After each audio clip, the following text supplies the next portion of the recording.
Hello friends, దేవుని కృప వల్ల అయ్యగారు అమ్మగారు మీ అందరికీ దేవుని యొక్క విలువైన ప్రసంగములు స్వయంగా రాసినవి మీకు అందచేయాలని కోరుకుంటున్నాను. మా పుస్తకంలో సిలువ ధ్యాన ప్రసంగములు 83 ప్రసంగములు, క్రిస్మస్ ప్రసంగములు 50 ప్రసంగములు, బైబిల్లోని స్త్రీల ప్రసంగములు 72 ప్రసంగములు, మోషే సుఖోపవాస ప్రసంగములు 63 ప్రసంగములు. ఈ పుస్తకములు అయ్యగారు అమ్మగారు స్వయంగా రాసినవి మీ అందరికీ అందాలని కోరుకుంటున్నాము. మా పుస్తకములు కావాల్సిన వారు కాంటాక్ట్ అవ్వాల్సిన numbers: Bapatla reverend doctor P Jaipal garu, phone number 9866412025. Guntur doctor P Prasadarao garu, phone number 9413685994 and 9705789407. మా పుస్తకంలో మీరు తీసుకొని చదివి ఆదరణ పొంది దేవుని మహిమపరచాలని కోరుకుంటున్నాము. Don't forget to like the video. Thank you. అందరికీ మరి ఒకసారి దేవుని సముఖంలో వాక్యం చెప్పడానికి అవకాశం ఇచ్చినందుకు ముందుగా దేవునికి వందనాలు. అలానే అవకాశం ఇచ్చిన అయ్యగారికి అమ్మగారికి కూడా వందనాలు. ఈ దినము మనము హన్నా గారి గురించి నేర్చుకుందాం, హన్నా గారి గురించి ధ్యానించుకుందాం. మొదటి సమూయేలు గ్రంథం 1వ అధ్యాయము 9 నుండి 11 వరకు 2 వచనాలు నేను చదువుతాను. మొదటి సమూయేలు గ్రంథం 1వ అధ్యాయము 9, 10, 11 3 వచనాలు నేను చదువుతాను. వారు షిలోహులో అన్నపానములు పుచ్చుకొనిన తరువాత హన్నా లేచి యాజకుడైన ఏలీ మందిర స్తంభము దగ్గర ఉన్న ఆసనము మీద కూర్చుండి ఉండగా బహు దుఃఖాక్రాంతురాలై వచ్చి యెహోవా సన్నిధిని ప్రార్థన చేయుచు బహుగా ఏడ్చుచు, సైన్యములకు అధిపతి యెహోవా, నీ సేవకురాలనైన నాకు కలిగి ఉన్న శ్రమను చూచి నీ సేవకురాలైన నన్ను మరొక జ్ఞాపకం చేసుకుని నీ సేవకురాలనైన నాకు మగ పిల్లను దయచేసిన ఎడల వాని తల మీదికి క్షౌరపు కత్తిని రానియక వాడు బ్రతుకు దినములన్నిటిను నేను వానిని యెహోవా నగు నీకు అప్పగింతునని మొక్కుబడి చేసుకుని ఒక నిమిషం ప్రార్థన చేసుకుని వాటిని ధ్యానించుకుందాం. ప్రేమ కలిగిన తండ్రి, దయగల దేవ, కృప కలిగిన ఆయన, మహోన్నతుడైన తండ్రి, పరిశుద్ధమైన ప్రభువా, సర్వోన్నతుడైన ఆయన, సర్వాధికారి ఆయన, మీ మందిరంలోకి వచ్చి మిమ్మల్ని ఆరాధించడానికి, పూజించడానికి, గణపరచడానికి మాకు ఇచ్చిన అవకాశం కొరకు వెళ్ళలేని వందనాలైనా, మీరు ఈ మందిరంలో ఉన్నారని మేము విశ్వసించి ఆయన అయ్యా మిమ్మల్ని పూజిస్తున్నాము, గణపరుస్తున్నాము తండ్రి. వారి పాటల్లో మీరు మహిమ పొందారు నాయన, ఆరాధనలో మీరు మహిమ పొందారు. వాక్యంలోనికి వెళ్తుండగా మీరు ఆయన తండ్రి మీ మాటలు మాకు అందించమని, మీ యొక్క ఆత్మ ద్వారా మాతో మాట్లాడమని వేడుకుంటున్నాను తండ్రి. అలాగే వినే మాకు మా యొక్క హృదయములను ప్రేరేపించిన ఆయన తండ్రి, మీరు ఏ మాటలు మాకు అందిస్తారో అది మేము తీసుకునే వారంగా ఉండేటట్లు సహాయం దయచేయండి. మా యొక్క హృదయంలో ఆ వాక్యం ఫలించినట్లు, ఆ వాక్యము వెలిగించినట్లు మీ సహాయం అనుగ్రహించమని, సమస్త కార్యం అంతట్లో మీరే మహిమ ఘనత పొందుకోమని యేసు నామములో వేడుకొని ప్రార్థిస్తున్నాము తండ్రి. ఆమేన్. సో హన్నా కథ గురించి అందరికీ తెలుసు కదా. బట్ హన్నాలో వెళ్ళకముందు ఒక 2 క్వశ్చన్లు అడుగుతాను. మనందరం ఏదో ఒకటి కావాల్సినప్పుడు ఒక టైంలో మనం దేవునికి ప్రార్థన చేస్తాం. ప్రార్థన చేసినప్పుడు కొన్నిసార్లు ఎస్ వస్తుంది ఆన్సరు, మనకు కావాల్సింది దొరుకుతుంది. కొన్నిసార్లు ఆన్సర్ రాదు. మనం ఎంత ప్రార్థన చేస్తున్నా మరి దేవుని చిత్తంలో లేదేమో అనుకుంటాం, ప్రార్థన చేస్తూనే ఉంటాం. అలా ఉన్నప్పుడు ఏం చేస్తాం, మనం కొంతకాలం చేసి ఆపేస్తామా, ఇక చాలే మనం 2 సంవత్సరాలు చేసాం పర్వాలేదు అనుకుంటామా, లేకపోతే దేవుని నడిపింపుని బట్టి ప్రార్థన చేస్తూనే ఉంటామా, లేకపోతే బాగా కోపం వచ్చి దేవుని మీద మనం విసిగిపోతున్నాము, దేవునికి ప్రార్థన చేస్తాం కానీ ఆయన మనం ప్రార్థనించలేదేమో, ఇక వదిలేద్దాంలే అనుకుంటామా. బైబిల్లో కొన్ని ఎగ్జాంపుల్స్ ఉన్నాయి. దావీదు గారు 2వ సమూయేలు 12వ అధ్యాయంలో ఆయనకి కుమారుడు చనిపోతాడు. ఆ వచనం తీయాల్సిన అవసరం కానీ చెప్తాను. బట్ అతను రాత్రంతా ఉపవాసం ఉండి ప్రార్థన చేస్తాడు ఆ యొక్క కుమారుడిని రక్షించమని. కానీ దేవుని చిత్తంలో ఆ కుమారుడు చనిపోవాలని ఉంది కాబట్టి దానికి దేవుడు ఆయన చేసిన ప్రార్థనకి ఆన్సర్ చేయలేదు. అట్లానే 2 కొరింథీయులు 12వ అధ్యాయంలో పౌలు గారు ఆయన శరీరంలో ఉన్న ముళ్ళు కొరకు ప్రార్థన చేస్తాడు, అది తీసేయమని. కానీ యేసు ప్రభు ఏం చెప్తాడు? నా కృప నీకు చాలును, బలహీనత యందు నా శక్తి పరిపూర్ణమవుతున్నదని ఆయన నాతో చెప్పినాడు. సో ఆ విధంగా దేవుడు ఆయనకి ఆదరణ కలిగించాడు.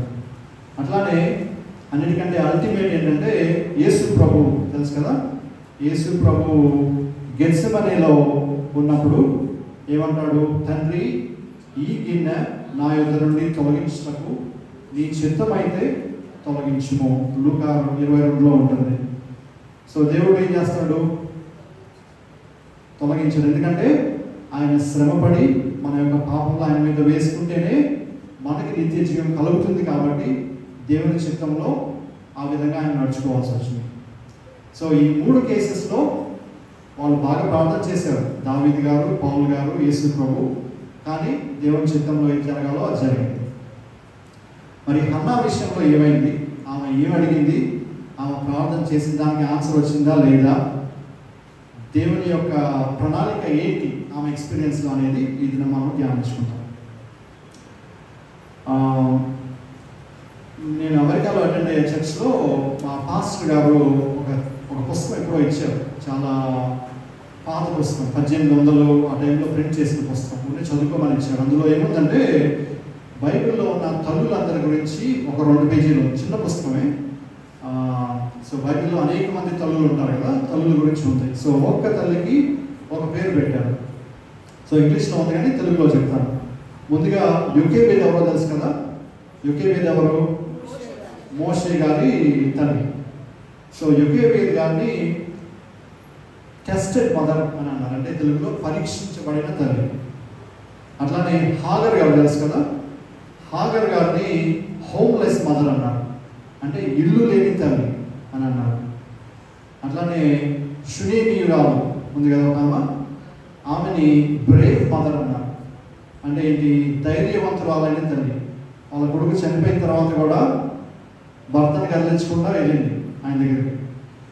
తర్వాత సారాయి గారు ఉన్నారు కదా, సారా గారు అబ్రహాము ఫాదర్ ఆఫ్ నేషన్స్ లాగా సారా గారిని మదర్ ఆఫ్ నేషన్స్, అంటే అనేక జన్మలకు తల్లిగా సారా ఏర్పాటు చేశారు. సో ఆ పుస్తకంలో హన్నా గారి గురించి మాత్రమే ప్రేయింగ్ మదర్ అని రాశారు, ప్రార్థించిన తల్లి. సో ఉన్న తల్లులందరిలో ప్రార్థించిన తల్లిగా హన్నా ఆ పుస్తకంలో ఆయన రాసిన ఆధార్ గారు ఎప్పుడో 1800లో రాశారు. సరే, సో మనం ఈ యొక్క అధ్యాయంలో 3 విషయాలు నేర్చుకున్నాం. చివరిలో మళ్ళీ నేను రిఫ్రెష్ చేస్తాను. మొదటి విషయం ఏంటంటే హన్నా శ్రమ పడింది. ఆ శ్రమ ఏంటో మనం చూద్దాం. హన్నా శ్రమ ద్వారా దేవుని ప్రణాళిక, దేవుని యొక్క ఉద్దేశం ఎలా బయటపడిందో నేర్చుకుందాం. అది మొదటిది. రెండవది, హన్నా ప్రార్థన ద్వారా దేవుని ఉద్దేశము, దేవుని ప్రణాళిక ఎలా బయటపడిందో అది నేర్చుకుందాం. చివరిగా హన్నా యొక్క జయము కానీ, హన్నా సంతోషం కానీ, హన్నా యొక్క ఆనందం కానీ, దాని ద్వారా దేవుని యొక్క ఉద్దేశము, ప్రణాళిక ఎలా జరిగించబడింది, ఆయన ఏ విధంగా మహిమపరచబడ్డాడు అనే విషయాన్ని నేర్చుకుందాం. 3 విషయాలు. ఓకేనా? సో ముందుగా వెళ్ళకముందు మన వాక్యంలో మొదటి సమయంలో మొదటి అధ్యాయంలో అసలు ఎంతమంది మనుషులు ఉన్నారు ఈ చాప్టర్లో అనేది ఒక్క నిమిషం చూద్దాం. చాప్టర్ మొత్తంలో 2 కుటుంబాలు ఉన్నాయి. మొదటి కుటుంబం ఏమో ఎల్కానా గారి కుటుంబం. ఎల్కానా గారు, ఆయనకి 2 భార్యలు ఉన్నారు. హన్నా ఒకళ్ళు, పెనిన్నా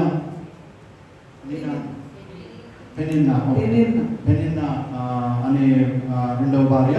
పెనిన్నాకి మళ్ళా పిల్లలు ఉన్నారు. సో అది ఒక కుటుంబం.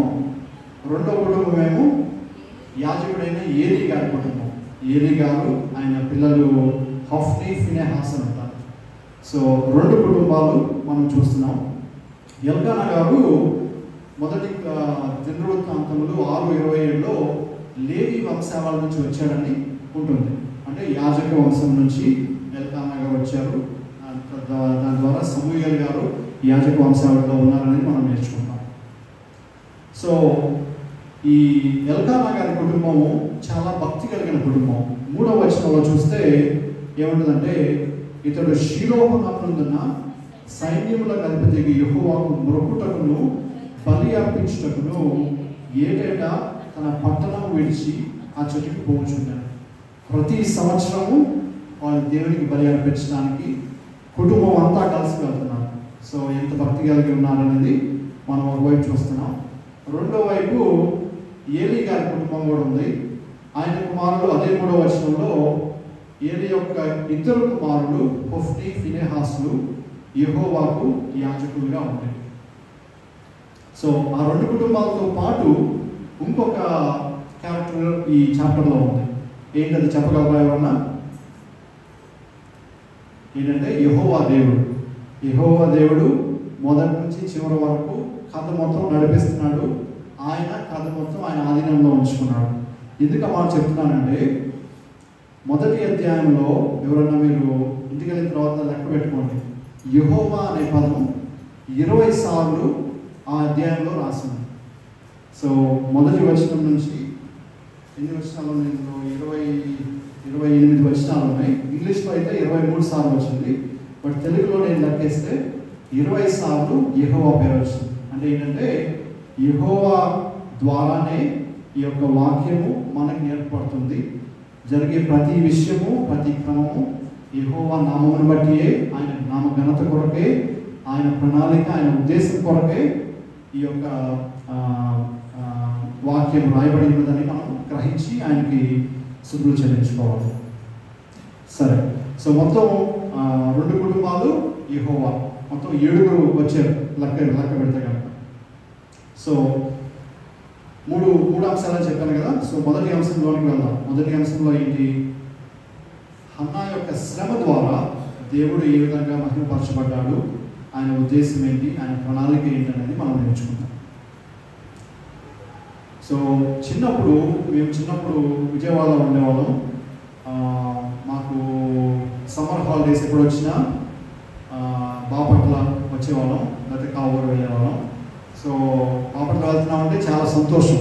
సో ఎవరికైనా కానీ ఎవరైనా గ్రాండ్ పేరెంట్స్ అంటే తాత, నాయనమ్మ, అమ్మమ్మలు ఉంటే వాళ్ళ యొక్క మనవాళ్ళు వస్తే వాళ్ళకి ఎంతో సంతోషం.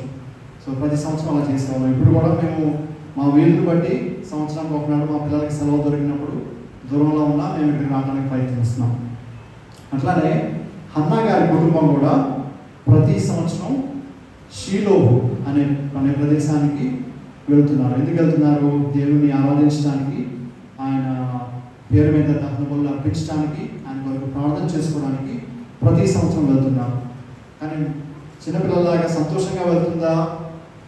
లేదు. ఎందుకంటే అందులో చదువుకుంటే చాలా శ్రమతో కూడిన ప్రయాణమే శ్రమ.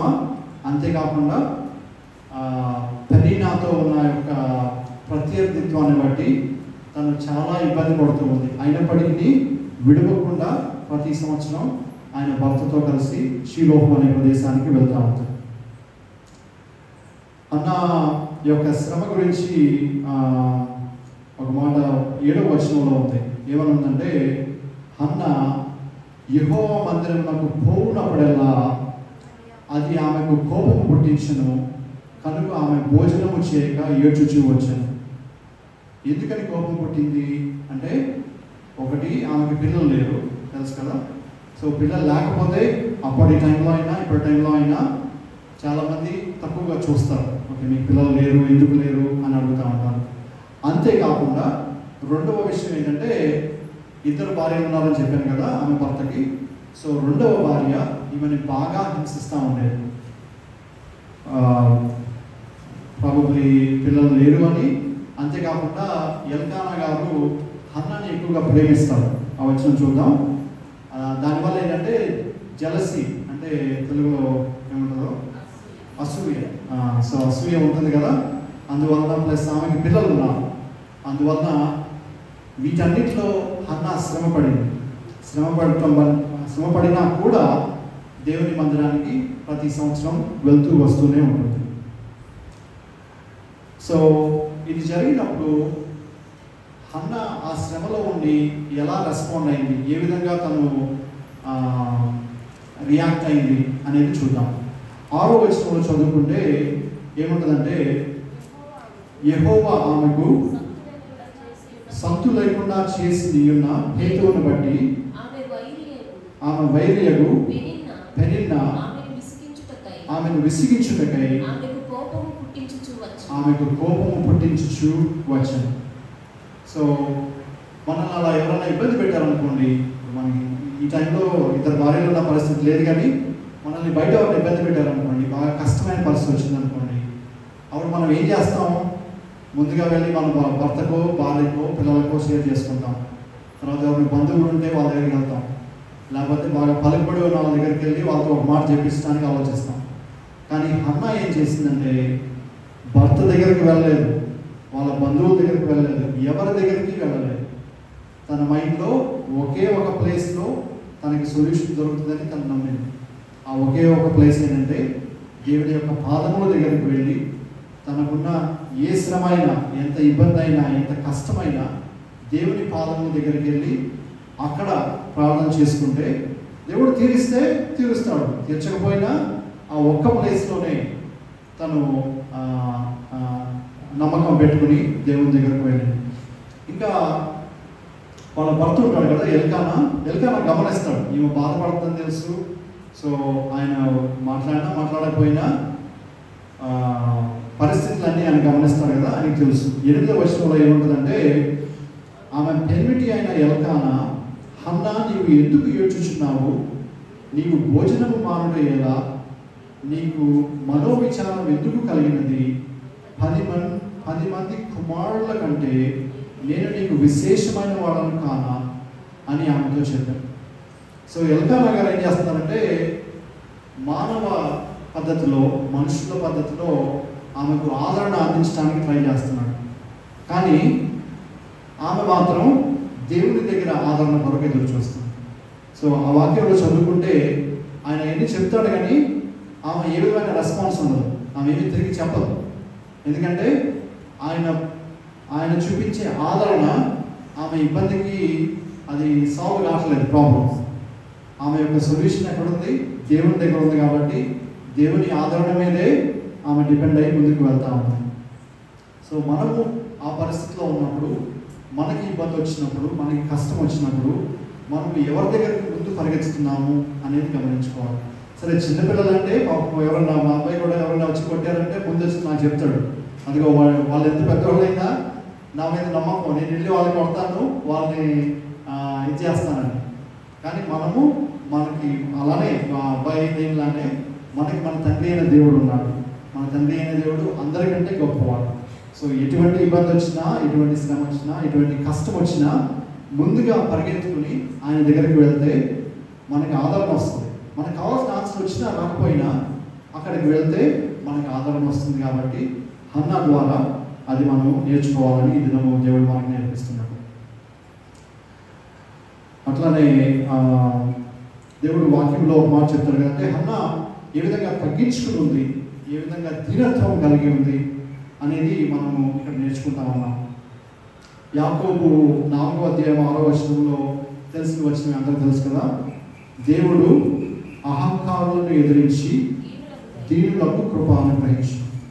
సో మనము ఎంత దీనత్వంగా, ఎంత వినయంగా, ఎంత తగ్గించుకుని దేవుని దగ్గరికి వెళ్తే ఆయన కృప మెండుగా మనకు ఉంటుంది. కాబట్టి మనకు కావాల్సిన దీవెనలు దేవుడు మనకి తప్పనిసరిగా అనుగ్రహిస్తాడు. సో బైబిల్లో ఈ యొక్క శ్రమల గురించి, సో హన్నా శ్రమ పడతా ఉంది కదా, శ్రమల గురించి అసలు ఏం చెప్పారు బైబిల్లో చాలా చోట్ల ఉంది.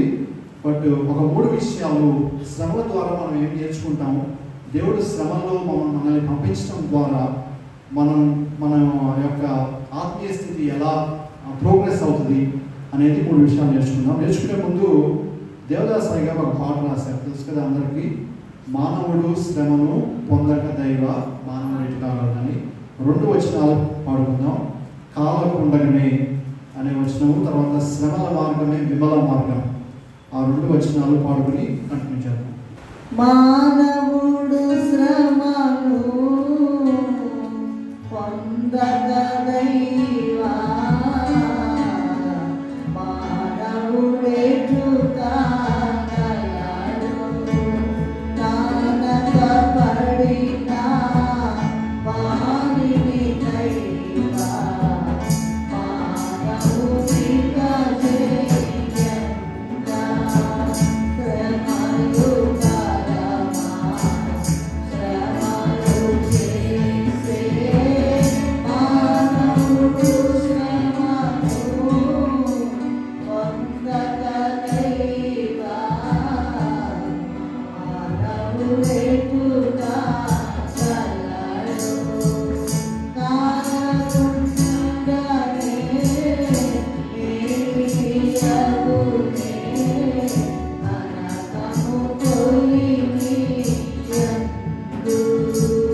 అయిపోతుంది కాబట్టి ఆ రెండు నేను వేరే వచనం కూడా చదువుతాను.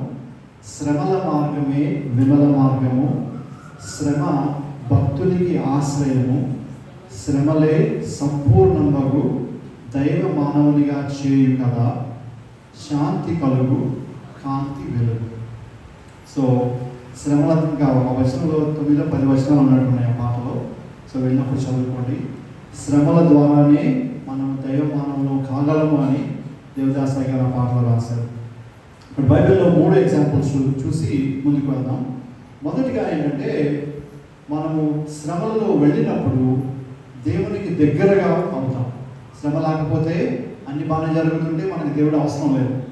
ఏదో వెళ్ళి ప్రార్థన చేసాము, వాక్యం చదువుకున్నాము, ఈరోజు అయిపోయింది అనుకుంటాం. కానీ మనకి ఆ యొక్క దేవుడితో సహవాసం కానీ ఆయన మీద ఆధారపడి జీవించడం కానీ కష్టంలో శ్రమలో ఉన్నప్పుడు మాత్రమే మనము అది బయటకు వస్తుంది. 2 కొరింథీయులు 1:4 ఏముంటుందంటే, దేవుడు మిమ్మల్ని ఏ ఆదరణతో ఆదరించుచున్నాడో ఆ ఆదరణతో ఎట్టి శ్రమలలో ఉన్న వారినైనా ఆదరించుటకు శక్తి గల వారు మగునట్లు ఆయన మా శ్రమ అంతటిలో మమ్మల్ని ఆదరించున్నాడు. సో 2 విషయాలు ఈ విషయంలో. 1, శ్రమలో మనకి ఆదరణ దొరుకుతుందని ఈ వాక్యం చెబుతుంది. 2, ఈ యొక్క వచనంలోనే ఆదరణ అనేది ఎన్నిసార్లు ఉందో చూడండి. మనం పడే శ్రమ చిన్నదే, ఆయన దేవుని దృష్టిలో ఆయన ఆదరణ ఎంత గొప్పగా ఉంటుందనేది ఈ వచనంలో మనకి బయలుపడతాం. సో మనం శ్రమలో వెళ్ళినప్పుడు మనం దేవునికి దగ్గర అవుతాం అనేది మొదటి విషయం. 2వది, మనం శ్రమలో వెళ్ళినప్పుడు దేవునితో మనకున్న సంబంధం టెస్ట్ అంటారు కదా, మనం టెస్ట్ పాస్ అవుతున్నామా లేదా, నిజంగా మనం దేవుని మీద ఆధారపడి ఉన్నామా లేదా అనేది శ్రమల ద్వారా తెలుస్తుంది. పరీక్ష. ఎందుకంటే యోబు గారు తెలుసు కదా, యోబు గారి భార్య కూడా తెలుసు కదా. యోబు గారి భార్య 2వ అధ్యాయం 9వ వచనంలో ఏముంటుందంటే, అతని భార్య వచ్చి, నీవు ఇంకనూ యథార్థతను వదలక ఎందువా, దేవుని దూషించి మరణం కమ్ము అని. సో ఆమె టెస్ట్లో పాస్ అవ్వలేకపోయింది, ఎందుకంటే గట్టిగా దేవుల్లో నిలవబడలేకపోయింది. కానీ యోబు గారు ఏమన్నాడు, దేవుడు ఇచ్చాను, దేవుడు తీసుకుని పోయిన అన్నాడు. సో మనం శ్రమలో వెళ్ళినప్పుడు మనం నిజంగా దేవుని మీద ఆధారపడి ఉన్నామా లేదా అనేది బయటపడుతుంది. చివరిగా 3వది ఏంటంటే, మనం శ్రమలోకి వెళ్ళినప్పుడు దేవుడు మనల్ని అధిక మహిమలోనికి తీసుకొస్తాడు, అధిక మహిమలోనికి మనల్ని ప్రిపేర్ చేస్తాడు. 2 కొరింథీ 4:17 ఏముంటుందంటే, కనుక క్షణమాత్రం ముందు మా చులకని శ్రమ మా కొరకు అంతకంతకు ఎక్కువగా నిత్యమైన మహిమ భారమును కలిగజేస్తున్నారు. సో మనకి శ్రమ చాలా పెద్దదే, దేవుని దృష్టిలో అది చాలా చిన్నది. క్షణమాత్రం ఉండు చులకని శ్రమ, కానీ నిత్యమైన మహిమ భారము మనకు కలుగజేస్తున్నది అనేది మనం గమనించుకోవాలి. అట్లానే యాకోబు గ్రంథంలో కూడా యాకోబు 1:12 ఏముంటుందంటే, శోధన సహించువాడు ధన్యుడు, అతడు శోధనకు నిలిచిన వాడై ప్రభువు తను ప్రేమించు వారికి వాగ్దానం చేసిన జీవ కిరీటం పొందును. సో అధిక మహిమలోకి మనం వెళ్ళాలంటే శ్రమల ద్వారానే మనం వెళ్ళాలి, కాబట్టి అది మనం గమనించుకోవాలి. సరే, సెకండ్ పాయింట్లోకి వెళ్ళే ముందు ఒక టాపిక్, ఇందులో శ్రమల గురించి. మనకి బైబిల్లో శ్రమలో వెళ్ళిన వాళ్ళు చాలామంది ఎగ్జాంపుల్స్ ఉన్నారు. యోబు గారు మనకి బాగా గుర్తొస్తారు కదా, ఇప్పుడే చెప్పుకున్నాం. యోబు గారు చాలా శ్రమల్లో పడి తనకున్న సమస్తము, తనకున్న ఆస్తి, తనకున్న పిల్లలు, కుటుంబం సమస్తం కోల్పోయినా దేవుని వదలకుండా గట్టిగా నిలబడ్డాడు. చివరిగా దేవుని యొక్క దీవెనలు పొందుకున్నాడు. కానీ అంతకంటే గొప్ప మనిషి, యోబు కంటే గొప్ప మనిషి బైబిల్లో ఒక ఆయన ఉన్నాడు. శ్రమలు సహించి దీవెనలు పొందుకున్న ఆయన ఎవరు? యేసు ప్రభు. సో యేసు ప్రభు ఇందాక మనము 3 పాఠాలలో యెషయా 53:7 చదువుకున్నాం కదా. అతడు దౌర్జన్యము నొందెను, బాధింపబడినను అతడు నోరు తిరగలేదు. వదకు తేబడు గొర్రె పిల్లయు బొచ్చు కత్తిరించు వాని ఎదుట గొర్రెయు మౌనముగా ఉండునట్లు అతడు నోరు తిరగలేదు. ఇప్పుడు అప్పటిదాకా ఏదో ఒకటి ప్రొవోకేట్ చేయడానికి, అంటే విసిగించడానికి ఏదో ఒకటి అంటుంది అనుకోండి, మనం నెమ్మదిగా ఉంటామా? వాళ్ళు అంటున్నారులే పర్లేదు మన దారిలో వెళ్తాం అంటామా? ఉంటాం. మనం ఏమంటాం? వాళ్ళు అన్నదానికి ఇంకో 4 మాటలు అన్నొస్తాం. ఇక్కడ 53వ అధ్యాయం 7వ వచనంలో ఏమన్నారు? దౌర్జన్యము నొందెను, బాధింపబడినను నోరు తెరవలేదు, వదకు తేబడు గొర్రె పిల్ల బొచ్చు కత్తిరించి వాని ఎడల గొర్రె మౌనముగా ఉండినట్లు అతను నోరు తెరవలేదు. సో యేసు ప్రభు మనకి మాదిరి నుంచి వెళ్ళారు. ఆయన శ్రమలు మనకు మాదిరి. ఆ శ్రమలలో ఆయన ఎలా ప్రవర్తించాడు అనేది మనకు మాదిరిగా ఉంది. కాబట్టి మనం శ్రమల్లో వెళ్ళినప్పుడు మనం ఆ మాదిరిలో నడుస్తున్నామా లేదా అనేది మనం గమనించుకుని ఆ మార్గంలో నడుచుకోవాలి. సరే, రెండవ టాపిక్లోకి వెళ్దాం. సో మొదటిది ఏం చెప్పుకున్నామంటే హన్నా శ్రమల ద్వారా దేవుని యొక్క ఉద్దేశము, ప్రణాళిక ఏ విధంగా వచ్చిందనేది నేర్చుకున్నాం. రెండవది హన్నా ప్రార్థన ద్వారా దేవుని యొక్క ఉద్దేశం కానీ ప్రణాళిక కానీ ఎలా జరిగిందనేది నేర్చుకుందాం. సో 10వ వచనంలో ఏముంది? ఆమె బహు దుఃఖాక్రాంతురాలై వచ్చి యెహోవా సన్నిధిని ప్రార్థన చేయొచ్చు బహుగా ఏడ్చుచూ ఉన్నాను. సో ఆమె ఫోకస్ ఒకటే, భర్తతో సంబంధం లేదు, కుటుంబీకులతో సంబంధం లేదు, ఫ్రెండ్స్తో సంబంధం లేదు. ఫోకస్ ఏంటి? దేవుడు ఒకటే ఆమెకు ఫోకస్. దానియేలు గారు మనకు తెలుసు కదా, దానియేలు గారు సింహపు బోన్లో ఉన్నాడు. సో మీరు సింహపు బోన్లో ఉంటే ఒకసారి ఊహించుకోండి. మనం బోన్లో ఉన్నాం, చుట్టూ సింహాలు ఉన్నాయి. ఏం చేస్తాం? మనం బాగా ఆలోచించి ఎట్లా తప్పించుకోవాలి, ఇదిగో అడుమూలకి వెళ్తే ఇవి రావేమో, లేకపోతే ఇదిగో ఇది ఏదైనా అడ్డం పెట్టుకుందామేమో, ఇట్లా ఉంటుంది మన మైండ్. కానీ దానియేలు ఏం చేశాడు? కేవలం దేవుని మీద మాత్రమే ఆయన ఫోకస్ ఉంచుకున్నాడు. దేవుని మీద ఫోకస్ ఉంచుకున్నాడు కాబట్టి సింహం వచ్చి తిన్నా ఏమి ఇబ్బంది లేదు, దేవుడు నన్ను చూసుకుంటాడు. కాబట్టి మనం అటువంటి స్థితిలో ఉన్నప్పుడు మనం దేవుని మీద 100% ఉంటున్నామా, లేకపోతే మన మనస్సంతా ఇదిగో వీళ్ళు ఎవరో సాల్వ్ చేస్తారు, వీళ్ళ మీద ఉంచుకుని ఏదో పేరుకి అట్లా ప్రార్థన చేసుకుంటా ఉంటే దేవుడు మన ప్రార్థన వినడు, మనకు కావాల్సిన సొల్యూషన్ రాదు. కాబట్టి కష్టం వచ్చినప్పుడు, శ్రమ వచ్చినప్పుడు హన్నా ఏ విధంగా ఉందో గుర్తు తెచ్చుకోండి. దానియేలు గారు సింహము బోనులో ఉన్నప్పుడు ఆయన ఏ విధంగా దేవునికి ప్రార్థన చేసి సమస్తం దేవునికి వదిలేశాడు.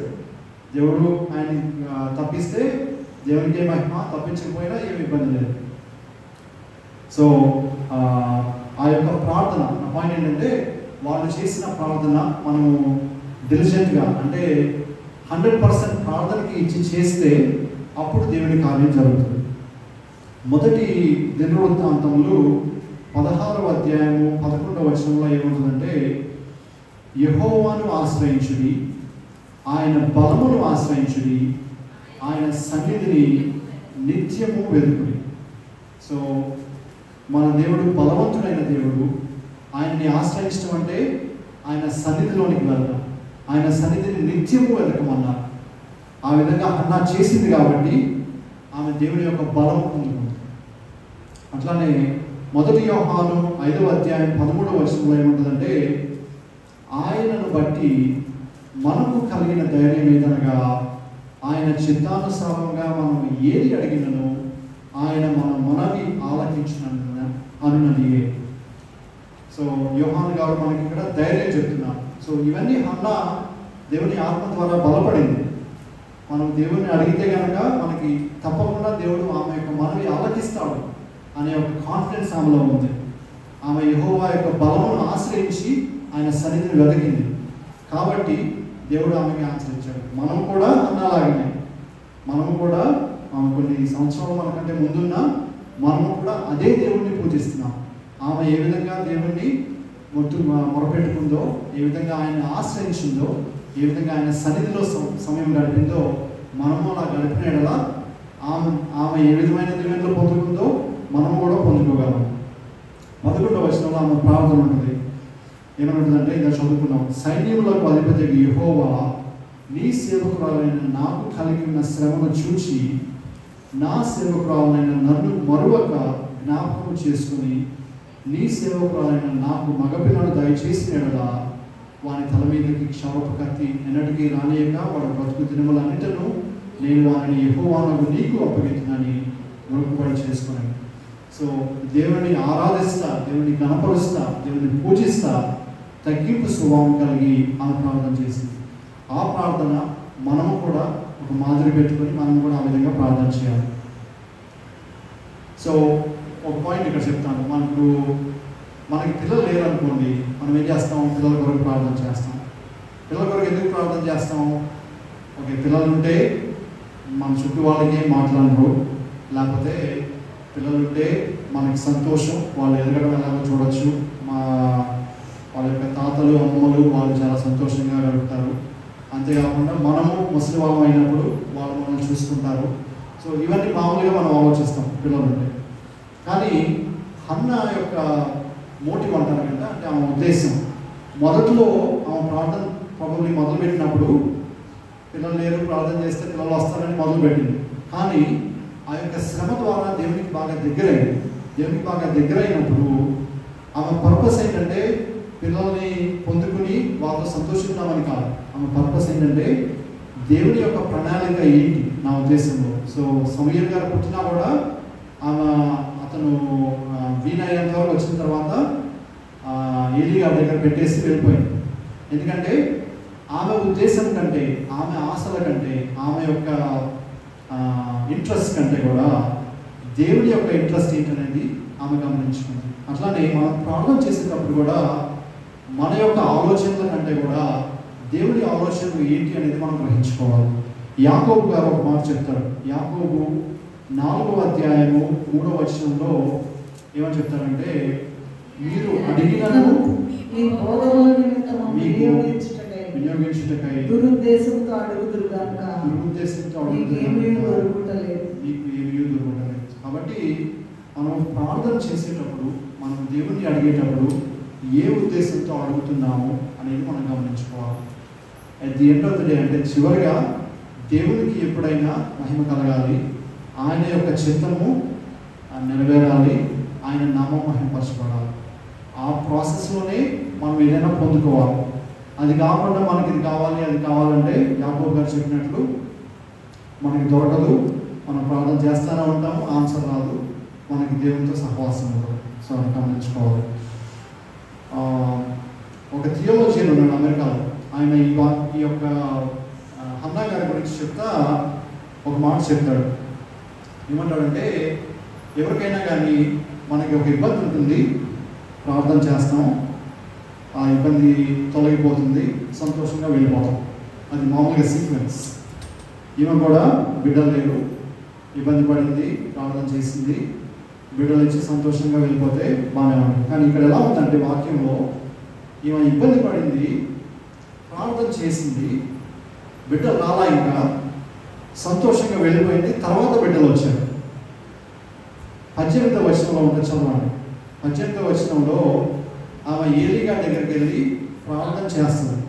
ఆమె అతనితో, ఈ సేవకురాలైన నేను నీ దృష్టికి కృపనందుగాక నేను. తరువాత ఆ స్త్రీ తన దారిని వెళ్ళిపోయి భోజనం చేయొచ్చు నాట నుండి దుఃఖాముఖిగా నుండి మానేది. సో అప్పటి వరకు భోజనం చేయట్లేదు, ప్రార్థన చేసుకున్న తర్వాత భోజనం చేయడం మొదలు పెట్టింది. అప్పటి వరకు దుఃఖాక్రాంతులు ఉన్నామా, దుఃఖాక్రాంతులుగా ఆగిపోయింది. అప్పటికి సమూయేలు పుట్టాడా? పుట్టలేదు. మరి ఎందుకని ఆమె ఉన్న ఇబ్బంది పోయింది? ఎందుకంటే ఆమె దేవునితో సహవాసం చేసింది, దేవుడు ఆమెకు ఆదరణ ఇచ్చాడు, ఆమెకి దేవుని యందు విశ్వాసం కలిగింది. దేవుడు ఇస్తాడు, ఇస్తే ఎప్పుడో ఇస్తాడు, ఇవ్వకపోయినా నష్టం లేదైనా. సమూయేలు గారు ఏమంటాడంటే ఇక్కడ, ఏలీ గారు ఏమంటాడు,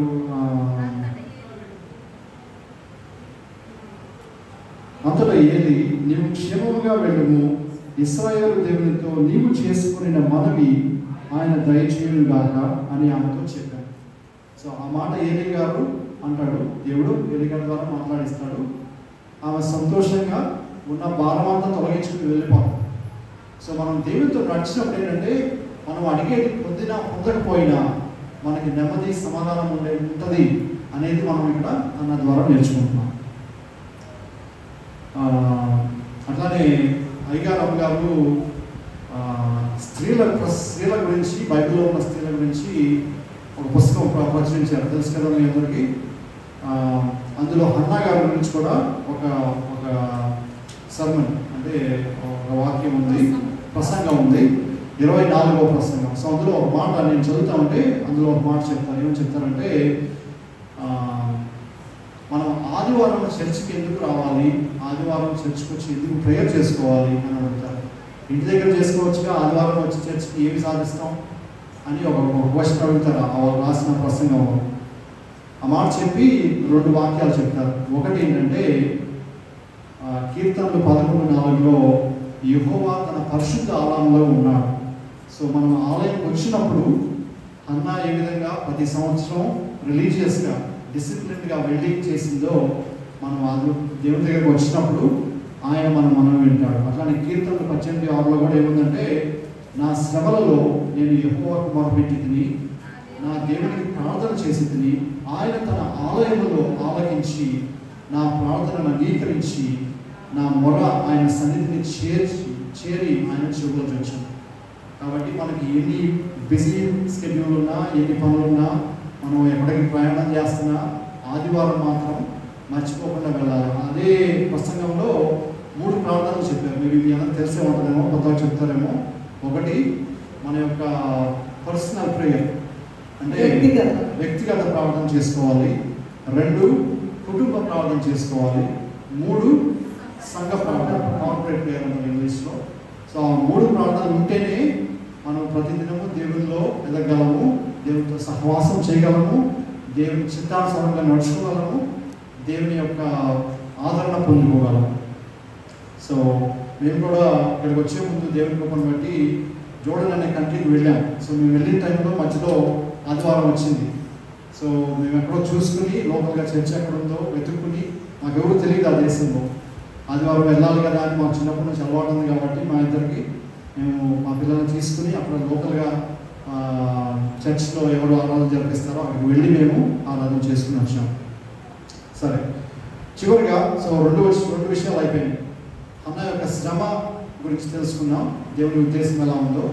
రెండవది ఏం తెలుసుకున్నాం, అన్న యొక్క ప్రార్థన దేవుని మీద ఆధారపడే విధంగా జీవించింది, దాని ద్వారా దేవుని ఉద్దేశము, ఆయన ప్రణాళిక ఎలా బయటపడింది అని తెలుసుకున్నాం. చివరిగా హన్న యొక్క సంతోషం, లేకపోతే హన్న యొక్క జయం, ఆమె యొక్క ఆనందం ఈ విధంగా దేవునిలో ఉంది అనేది మనం గమనించుకున్నాం.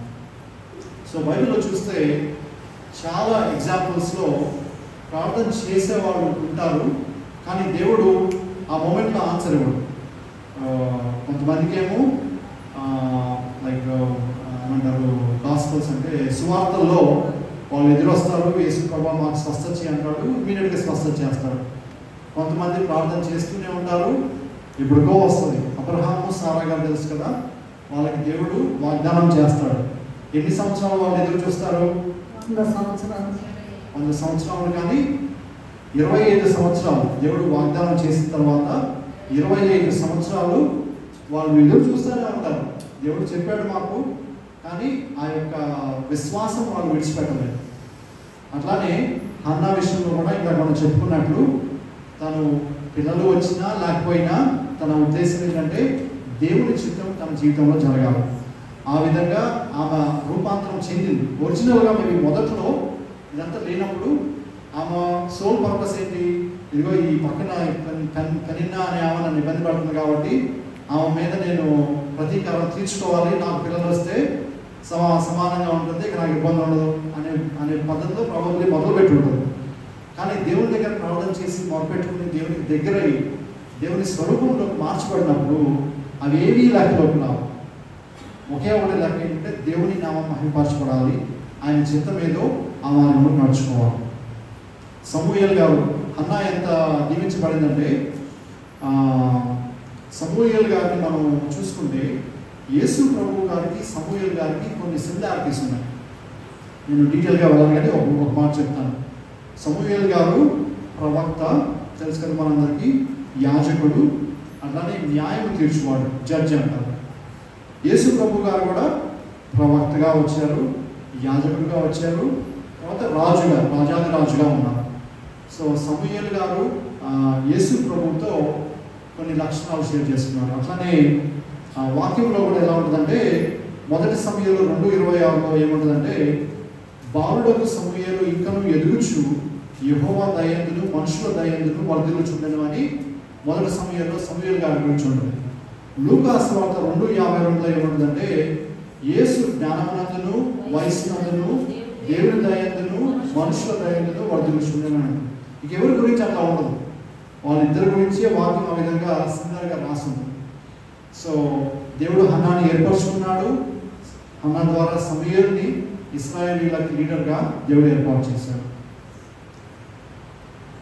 సామెతల గ్రంథము 17వ అధ్యాయం 3వ వచనంలో ఏముంటుందంటే వెండికి మూస తగినది, బంగారునకు కొలిమి తగినది హృదయ పరిశోధకుడు యెహోవాయే. సో మనం ఎలా ప్రార్థన చేస్తున్నాము, మన హృదయంలో ఏమి ఆలోచనలు ఉన్నాయి, ఏమి ఉద్దేశాలు ఉన్నాయి అనేది యేసు ప్రభువుకి సమస్తం తెలుసు. మన ఎదురున్న వాళ్ళకి, మన పక్కన ఉన్న వాళ్ళకి మన బయట ఆహారం మాత్రమే తెలుస్తుంది, కానీ మన హృదయంలో ఏముందనేది సామెతలో చెప్పినట్లు వెండికి మూస బంగారు కొలిమి ఎలాగో మన యొక్క హృదయ పరిశోధకుడు యెహోవా అని తెలుసు. కాబట్టి మనము ఏ విధంగా దేవుని మీద ఆధారపడతామో, ఏ విధంగా ఆయన ఎట్లా ఆశ కలిగి ఉంటామో దానిని బట్టి దేవుడు మనకి కొలిచి మనకి ఇస్తాడు. అలానే మొదటి పేతురు 1వ అధ్యాయం 6వ వచనంలో ఏముంటుందంటే అదే పరీక్ష గురించి, ఇందువలన మీరు మిక్కిలి ఆనందించుచున్నారు, కానీ అవసరమును బట్టి నానా విధములైన శోధనల చేత ప్రస్తుతము కొంచెం కాలం మీకు దుఃఖము కలుగుచున్నది. నశించిపోవు సువర్ణము అగ్ని పరీక్ష వలన శుద్ధపరచబడుచున్నది కదా, దానికంటే అమూల్యమైన మీ విశ్వాసము ఈ శోధనల చేత పరీక్షకు నిలిచినదై యేసుక్రీస్తు ప్రత్యక్షమైనప్పుడు మీకు మెప్పును మహిమయు ఘనతయు కలుగుటకు కారణము. సో పరీక్షలన్నీ చిన్నవే, శ్రమలు నేనున్నా మీ శ్రమలైనా చాలా భారంగా ఉంటాయి వచ్చినప్పుడు. కానీ మనకు వాక్యం చెప్తుందంటే అవన్నీ టెంపరీ, అవన్నీ ఒక క్షణకాలం మాత్రం ఉండేవి. వాటన్నిటికంటే మెప్పు యేసుక్రీస్తు ప్రత్యక్షమైనప్పుడు మెప్పు మహిమ ఘనత అవన్నీ కలుగుతాయి. వాటన్నిటికంటే గొప్ప దేవుడిని మనం పూజిస్తున్నాం కాబట్టి అది మనం గమనించుకోవాలి. చివరిగా 2 మాటలు చెప్పి నేను ముగిస్తాను. ఏలీ గారు ఉన్నారు కదా, సో ఏలీ గారి కుటుంబం మొదట్లో నేను ఏం చెప్పాను, 2 కుటుంబాలు ఉన్నాయని చెప్పాను. హన్నా గారి కుటుంబం ఉంది, ఏలీ గారి కుటుంబం ఉంది. కొద్దిగా ముందుకెళ్తే మనం మొదటి అధ్యాయం చూస్తాం, కానీ 2-3 అధ్యాయాలు చదివితే దేవుడు సమూయేలు గారితో వచ్చి మాట్లాడతాడు. అప్పుడు అప్పుడు ఏలీ సమూయేలు గారి యొక్క కాన్వర్సేషన్ వాళ్ళు మాట్లాడుతుంది ఏదో ఉంటుంది, తర్వాత చదువుకోండి మీకు తెలియపోతాయి. కాకపోతే హన్నా గారు, ఎల్కానా గారు, సమూయేలు గారు ఏ విధంగా దీవించబడ్డారు, ఏలీ గారు ఆయన యొక్క కుమారుడు ఏ విధంగా తృణీకరించబడ్డారు అనేది మనం వాక్యంలో కొద్దిగా చదువుతాం. మొదటి సమూయేలు 2వ అధ్యాయము 30వ వచనంలో ఏముంటుందంటే, ఇది ఎవరో ఒక ప్రవక్త ఏలీ గారి దగ్గరికి వచ్చి చెప్తాడు, ప్రవచిస్తాడు అనమాట. ఏమని చెప్తాడంటే, యెహోవా వాక్కు ఏదనగా నన్ను ఘనపరచు వారిని నేను ఘనపరచుదును, నన్ను తృణీకరించు వారిని తృణీకారం పొందేదను. కాబట్టి హన్నా, సమూయేలు గారు, ఎల్కానా గారు ఆ కుటుంబం దేవుని చాలా ఘనపరిచింది. దేవుని ఘనత కొరకే వారు జీవించారు. కాబట్టి వాళ్ళు ఘనపరచబడ్డారు. ఏ విధంగా అన్నాకు కావాల్సిన కుమారులు దేవుడు ఇచ్చాడు, అంతకంటే గొప్ప బహుమానం దేవుడు ఇచ్చాడు. ఇశ్రాయేలు మొత్తానికి ఒక న్యాయాధిపతిగా సమూయేలు ఏర్పాటు చేశారు. అంతేకాదు, సమూయేలు గారి ద్వారా ఇశ్రాయేలుకి ఒక రాజుని, సౌలు గారిని ఏర్పాటు చేశారు. సో హన్నా యొక్క కలలో కూడా ఊహించి ఉండదు, వాళ్ళ యొక్క కుమారుడు ఇశ్రాయేలు మొత్తం 12 ట్రైబ్స్ అంటే ఉంటారు, 12 గోత్రాలకి ఒక అధికారిగా దేవుడు ఏర్పాటు చేసుకుంటాడు అనేది ఆమె ఊహలో కూడా లేదు. వాక్యంలో ఉంటుంది కదా, మనం అడుగు వాటికంటేను ఊహించి వాటికంటేను అత్యధికంగా దేవుడు ఇస్తాడని. సో ఆమె దేవుడిని గణపరిచింది కాబట్టి దేవుడు వారికి ఘనత ఇచ్చారు. ఏలీ గారి కుటుంబం చూసుకుంటే మీరు అక్కడ చదువుకోవచ్చు. తర్వాత ఆయన కుమారుడు ఏదో యాజకులుగా ఉన్నారు కానీ వాళ్ళు మంచి జీవితం జీవించారు. దానివల్ల వాళ్ళు తృణీకరించబడ్డారు. ఇంకా కొంత చదివితే ఏముంటుందంటే దేవుడు ఏ విధంగా వాళ్ళ యొక్క దేవుని యొక్క ఉగ్రత ఎలా ఉంటుందంటే ఏలీ గారు చెప్తాడు, మీ వంశం మొత్తంలో ఎవరు ఓల్డేజ్ అంటే ముసలితనం చూడరు, అంటే బాగా యవనంలోనే చనిపోతారు అని దేవుడు చెప్తాడు. ఒక వాక్యం కొద్దిమందికి చదువుకుంటే ఉంటుంది. సో మనం గమనించుకోవాల్సింది ఏంటంటే మనం దేవుని కనపరుస్తున్నామా, దేవుని తృణీకరిస్తున్నామా. ఇప్పుడు బయట చూసే వాళ్ళకి ఏలీ గారు కానీ ఆయన కుమారులు కానీ ఆలయంలో వాళ్ళు యాజకులుగా ఉన్నారు, దేవుని పని చేస్తున్నారు. సో ఎవరు వాళ్ళు ఏదో తప్పు పని చేస్తున్నారని అనుకోరు, అన్లెస్ వాళ్ళు తెలుసుకుంటే తప్పితే.